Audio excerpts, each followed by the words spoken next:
Yo, welcome back. Episode 26 of the Splat Sports Podcast. It's G Russ, it's me. Barrett is out this week. Had the wisdom teeth removed. There you go. A lot has happened for the boys this week. G Russ is now legal. Look at that. Happy birthday, G Russ. Thanks. Okay. He's still awkward. So we're here. Not a lot to talk about. We're kind of in the final off-season period of the NFL. Of course, we had training camp starting this week. We have the Olympics right around the corner. A lot of stuff going on there. College football media days, that's around the corner. Those have happened. College football's around the corner.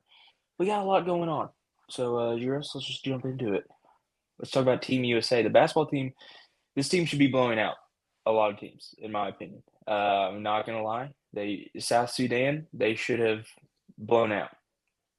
They did not. They barely won. Who else did they play? Germany. Germany barely won that one.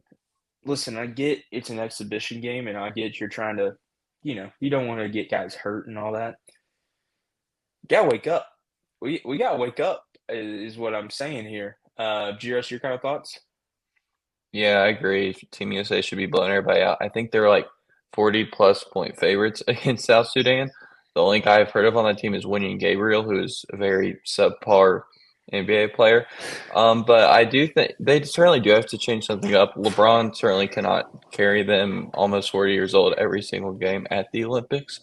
I don't think when I've watched, it doesn't seem like they're not playing a lot of guys, I feel like. And I think it's kind of odd to me because they have a bunch of superstars on that team. And I feel like, I mean, they're all superstars. They're the best players in the world. So I think they should all be playing a little bit for Team USA. But overall, I think they'll find their footing. I think they'll be just fine. Yeah, a lot of depth. I mean, Tyrese Halliburton, I think, is on the bench, right? And he didn't even. I don't even think he played a whole lot of. Yeah, he didn't even play. Maybe not any. I know he played a little bit, but you got guys like that on the bench. Let them play. But I get LeBron, KD's, and Curry's probably last Olympics, so let them go out in a swan song. Let's go to the NBA. Winners and losers of the NBA offseason. There's been a lot of movement, not as much as we've seen in past years. I feel like there's a lot of smaller moves, not a lot of big moves. Paul George being one. We saw a lot of players re-sign and get new contracts, which was kind of expected. My team that I'm going to say is the winner is probably the Clippers. Let's be real here. Sure, you lose Westbrook and George. You keep Harden. You get a new arena. You're kind of getting a new brand. Kawhi's going to be healthy. I kind of like what the Clippers did this offseason. They kind of kept their core and what they needed. Of course, George, he was going to leave. I think we all kind of knew that. Philly had a good offseason as well. And the Celtics had a good offseason. So those are my winners. My losers, the Kings. I mean, they didn't do anything. I DeRozan. felt they did get DeRozan. I forgot about that. Even though I feel like DeRozan's not going to do well in Sacramento. He Hmm. does not fit. I, I hate to be the bearer of bad news, Sacramento. You already have that guy, essentially. You have like 8 of those guys. The Sacramento Kings is literally just DeMar DeRozan times 3. You have Sabonis there, who I'm not saying they're similar players, but they played very similarly. Uh, De'Aaron Fox, I don't see how DeMar fits this puzzle that the Kings are building here. You also don't really have a big man, if I'm not mistaken. Do they have a big man? Sabonis plays their 5. Case in point, you don't have a big man. And I think that if you look around the league and you look at teams that have had success, Philly, the Nuggets, Minnesota, guess what they have? They have a lot of big men. You need big guys. So Sacramento's going to be going to lose it. There you go. Sure, they got the DeRozan, but I feel like that's not what they needed. Just yours? My winner is one of the players that left the Clippers. I'm going to go with the 76ers who signed Paul George. They also added a guard in Kyle Lowry. They also added another veteran point guard. I forgot who it was before this, but I think this is the best big three in the NBA now. I think that with this they're a true contender now. I do think that all three match their game good. I know Hunter does not agree, But I think they all match their games well. It's not like guard heavy, it's not post heavy. And I think that they certainly won the offseason. I have two losers, Lakers being one. They were kind of in a weird spot with their salary cap. LeBron did take like a million less to get under that threshold. Didn't really do anything.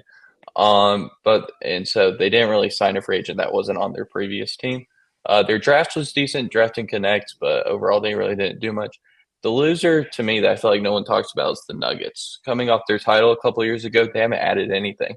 They've lost their 2, 3, and D guys in KCP and Bruce Brown, and they just haven't really added anything at all of value. When you look at it, they're in a weird spot. They got overtaken. And it's just they fought back against the Timberwolves, but it wasn't enough. So it's just interesting to see that, they haven't really improved at all coming off that title. And I think that's going to continue to haunt them over this year. They did add Russell Westbrook, who was in a sign and trade to the Jazz and then got released, then signed. Listen, Westbrook has been on the Utah Jazz twice for 30 seconds. So he is a minute over my time on the Jazz too. I like the pickup for the Nuggets with Westbrook. I feel like he's a guy that's going to lead that bench, which you lose in KCP, Bruce Brown as well, even though he's been gone for I think over a year now. Mm-hmm. I feel like for the Nuggets, you got to make some moves. So there you go. There's our winners and losers of the NBA offseason. Let's see what is next. The college football sleeper teams.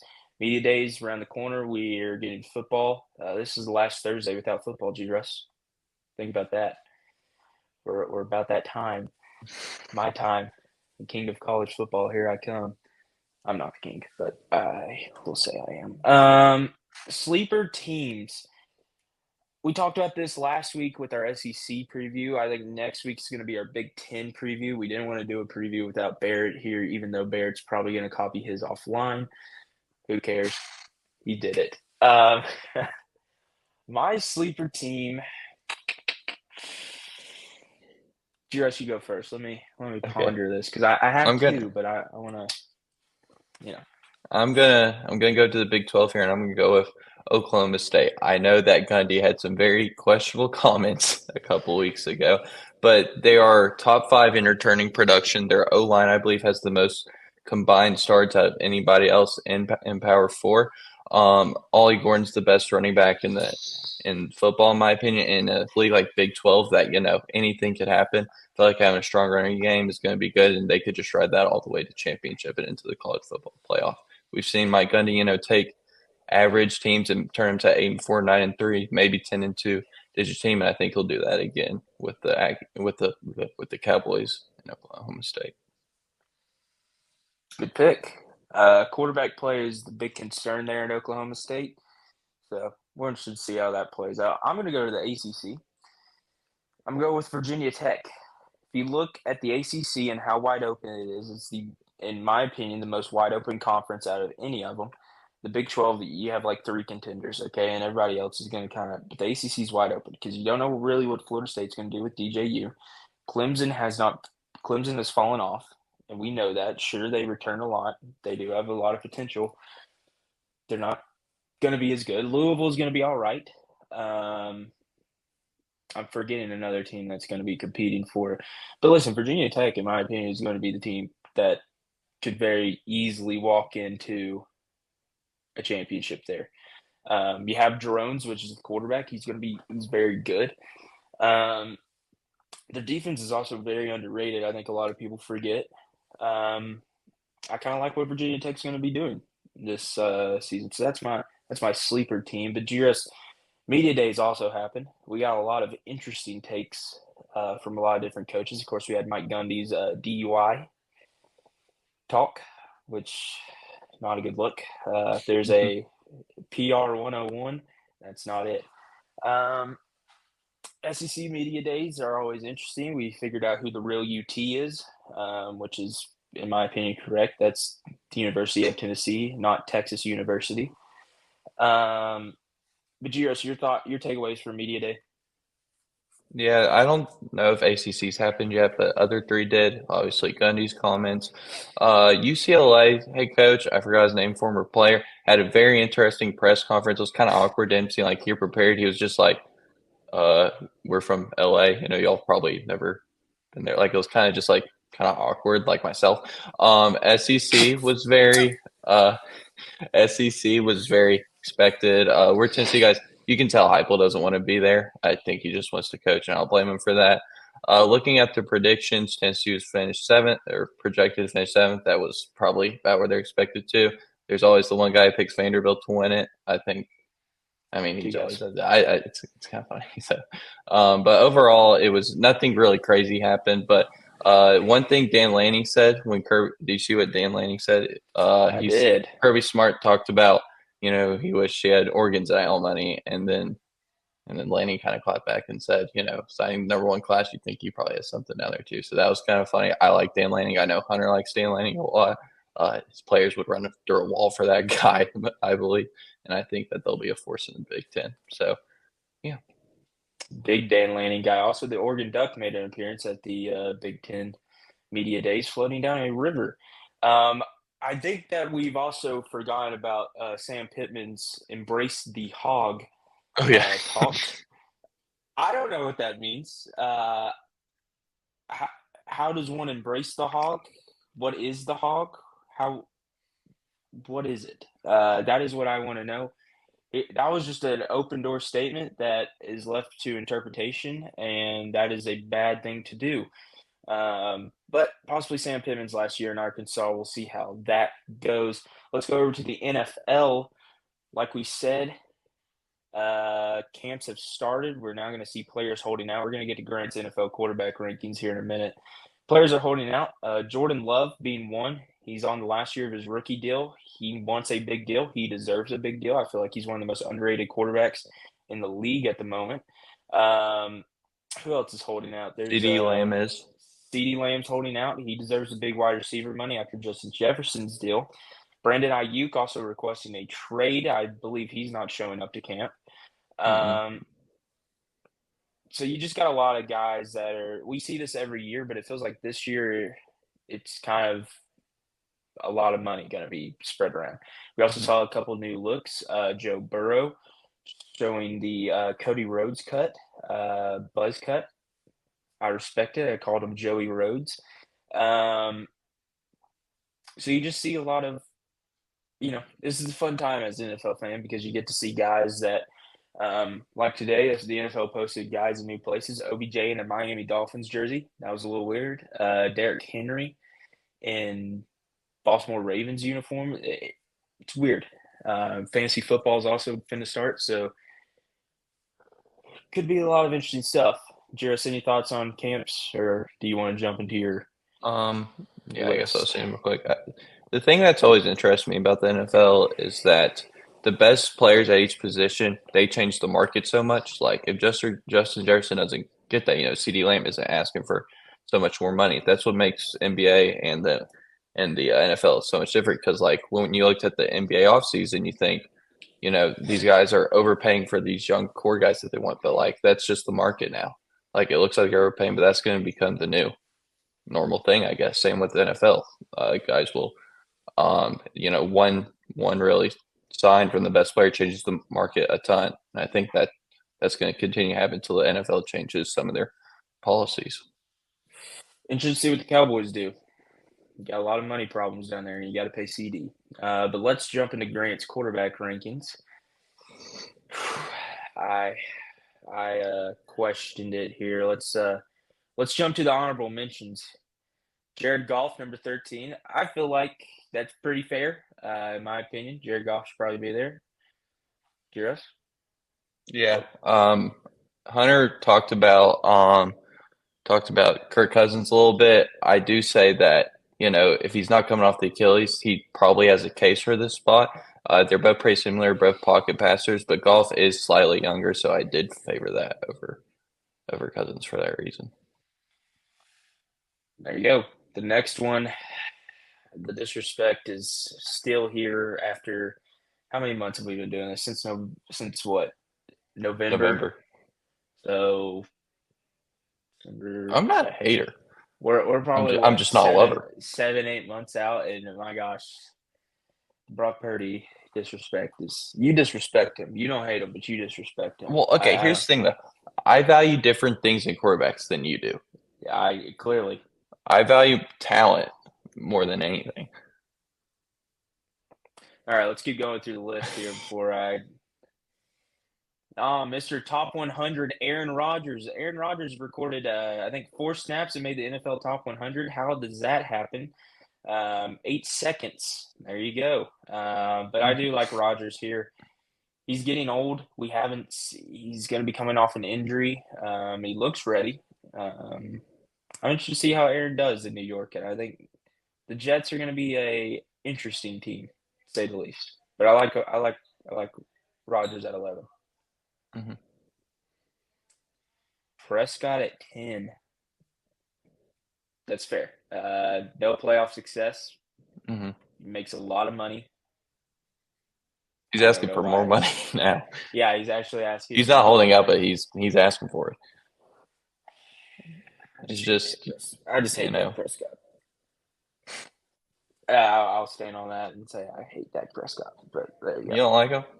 No, I mean, I don't have a problem with him. It's just like I feel like if he was wearing any other uniform, people would like him.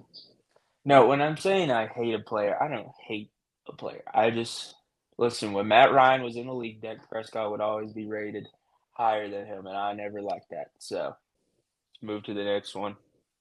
Sorry for the word cut. Jordan Love at number 9. Fair. He hasn't been in the league as long. Playoff success, of course, is there, but it's a small platter to work with. I feel like as the years go on, he will be potentially top 5 in the league. So I do like Jordan Love right here at 9. Mm-hmm. Yeah, I do think that I do have him exactly one above Dak specifically for the playoff win where they just went down there and dominated in the Cowboys home stadium. But he's obviously one of the people holding out. He'll be, a great quarterback. I mean, he doesn't, he has good weapons around him, especially with the addition of Jacobs. His wide receiver room is solid. It's not great, and I think that doing it, with not a ton of big names, with a young core, is going to help him. It's going to help him to improve and improve with that group and to develop more chemistry. All right. All right, let's see who's next. Oh, my boy. Yeah, Yeah. this is fair. Listen, dude has not won. Let's be real. Mm-hmm. Very talented. He's got the stats. If you look at everything on paper, he should be a top 5 quarterback.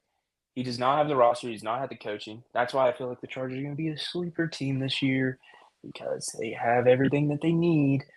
But nobody else believes me. So when they win the Super Bowl this year, and I'll say I told you so. Actually, the Falcons are winning the Super Bowl.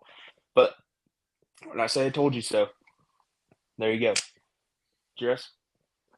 Yeah, I mean, Hunter's right. Has every tool possible. It's just, Staley held him back, I feel like, but adding Harbaugh, hopefully that can balance out, what they've lost with Eckler obviously getting old, go into the Commanders, and then Allen being traded to the Bears. Hopefully he can be good. Like I feel like he's obviously better than Kyler Murray, but I feel like they both have a lot of good tools. But like their team around him has not been very good to help them. Like they've, they're good players. They just don't have the ability to carry their team. So he's number 7.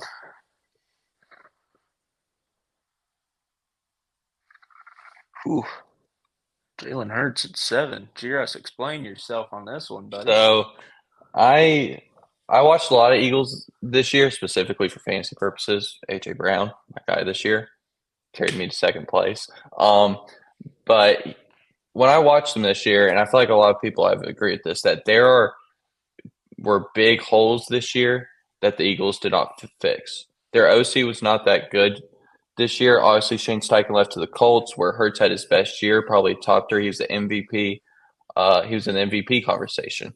This year, they didn't look as good. He was hurt a little bit. I do understand that. You could tell there was an injury holding him back a little bit, but he just did not look the same at all to me. And I think because of that, in their fall off dramatically at the end of the year, kind of similar, not so much similar to Trevor Lawrence down in the Jaguars. But I just didn't think that he's gonna have a good year. And for me, going into this year, he might be better. Like when I do this next year, he could easily be a top 4 quarterback probably. But because he struggled at the end of the year last year, I had to drop him here. Couldn't have said it any better. I agree with you Do you agree? 100%. Look at that. Look at that.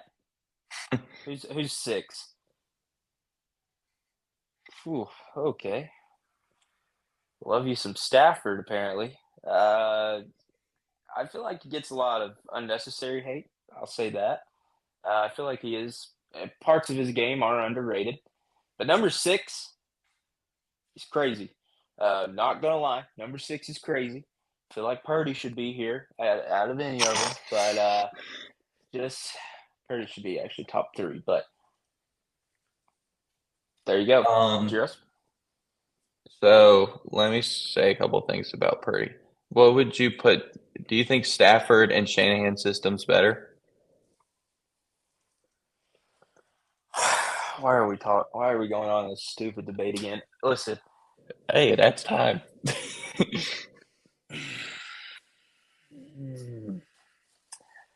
I feel like that's a yes. Also, Stafford has shown that he can do more with not as much. Like last year, they were good still. Like his team was good around it, but it wasn't great. And he took them still pretty far. I feel like he's done that with every team he's been with. He's also won a Super Bowl. Like I think it was 3 years ago, 3 or 4 years ago. So you can't take that away from here. Like he's still a really good quarterback. And him and McVay together is just like the perfect combination. that's a Listen, loaded question like because do you define Stafford as a system quarterback? no, I don't but think you do. I know, but like I'm just pointing out your argument for Purdy being here. Like if imagine My like because argument, you obviously value system more. So if you put Stafford in that system, I think that he would do very well. Listen, do you think any I quarterback could do? I will die. I will die on this hill. I think Brock Purdy is the best quarterback in his system, and here's why. There's nobody. He's molded perfectly to it. If you look at his Iowa State, it's very similar offenses, and I know I'm going to be called crazy for that. They're very similar offenses. Okay, he was perfect for their role. He's molded into the quarterback that they need. Sure, he is a system quarterback. I will say that. He can make plays though. Now, not as much as Stafford. Stafford will make a play. That's why I feel like Stafford, yes, he would be very successful in this offense because when he needs to make a play, he can make a play. Purdy can too, just not on a bigger serving platter, if you know what that means, essentially. That's probably not the way to word that, but there you go. I would just like to also say that Garoppolo made a Super Bowl in Shanahan system, so that does slightly. And look at okay, let's keep going. Yeah. Okay. Let's keep going.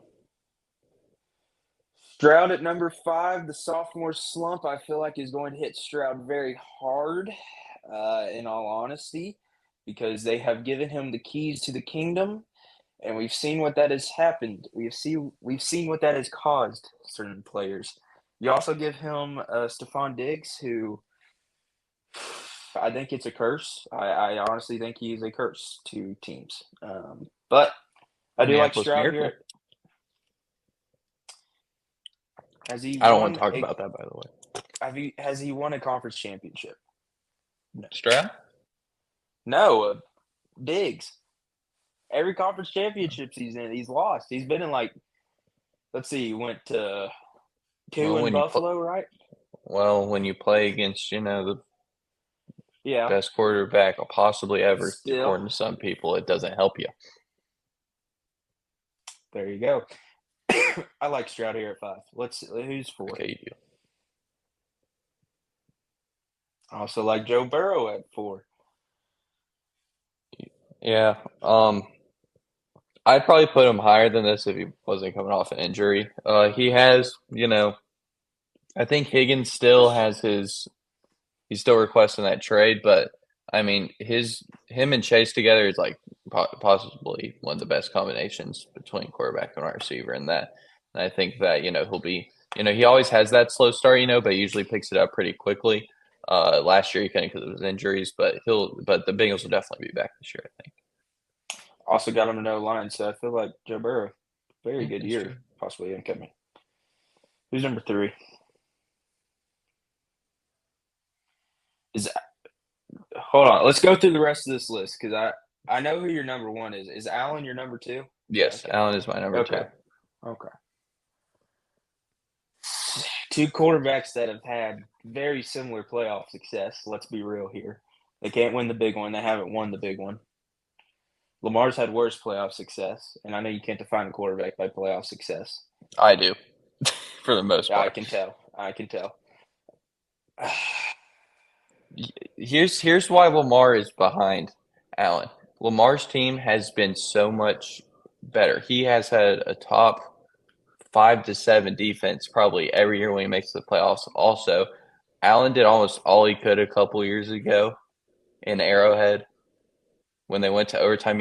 If the overtime rules are not, if the overtime rules are the way they should be, they they might be in the Super Bowl after Gabe Davis's incredible game. Obviously Diggs didn't do much, but Allen also is the more talented person. And I mean, Lamar hasn't even made a conference, has he? Did he make it? Did he make it last year? I feel like he made it last year. Yeah, he made it Yeah, because last year. because he beat the Texans.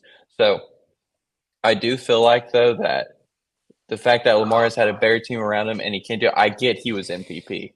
I understand all of that, but to me, not being able to win the big one or really even coming close to winning the big one, Allen has been close. I just think that puts him over the top, I hate this especially argument. with that defense he has. I hate this argument. Here's why. Name a wide receiver that Lamar has had. Devin Duvernay, Odell Beckham, He was hurt. Lamar has not had the weapons. Yes, he's had the Mark running Andrews. backs.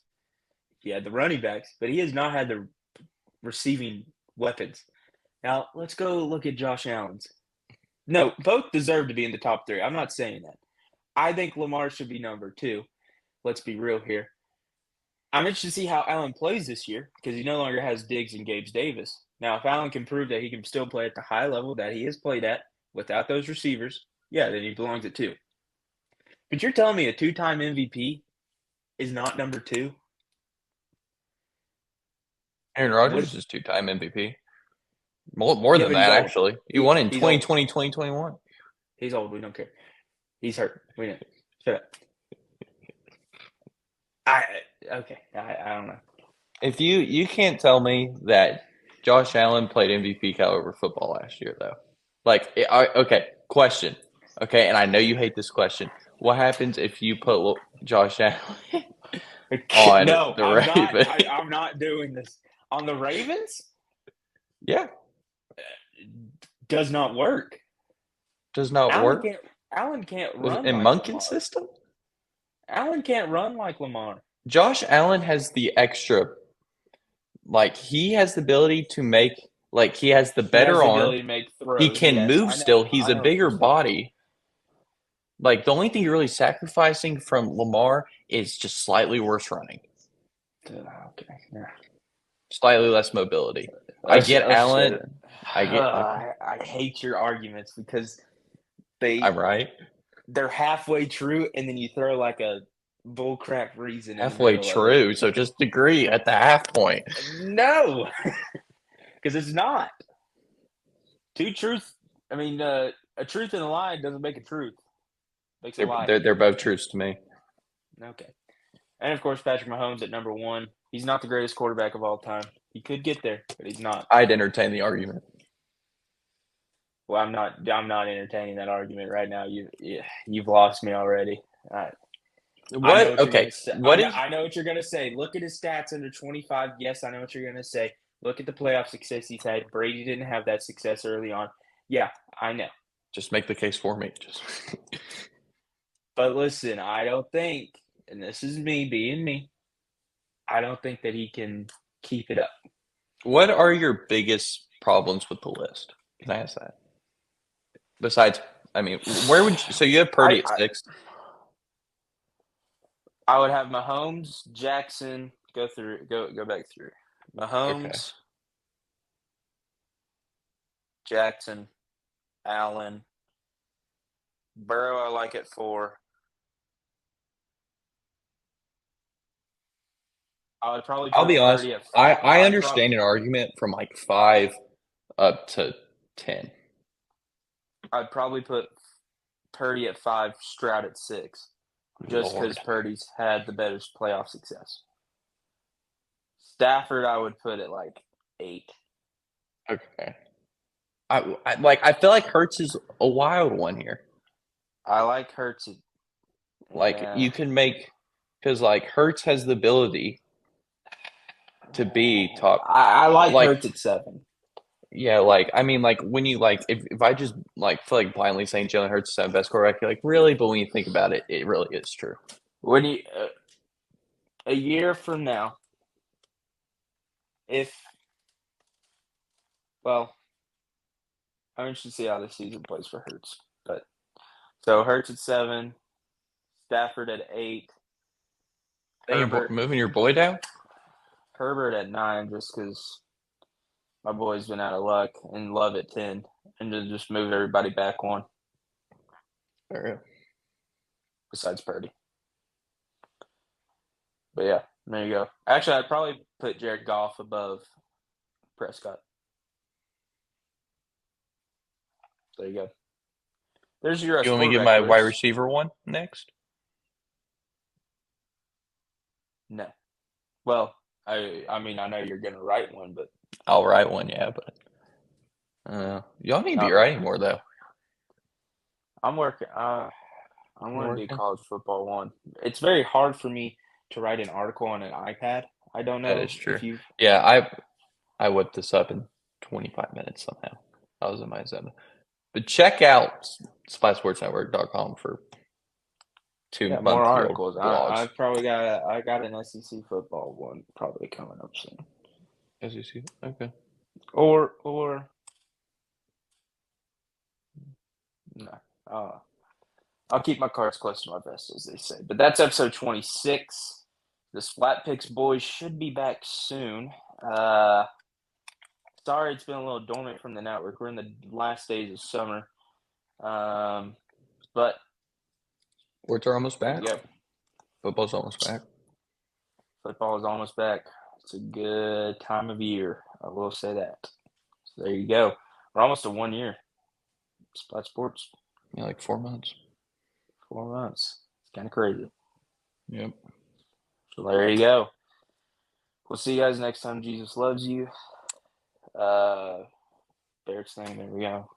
I'll throw it in there. Sorry.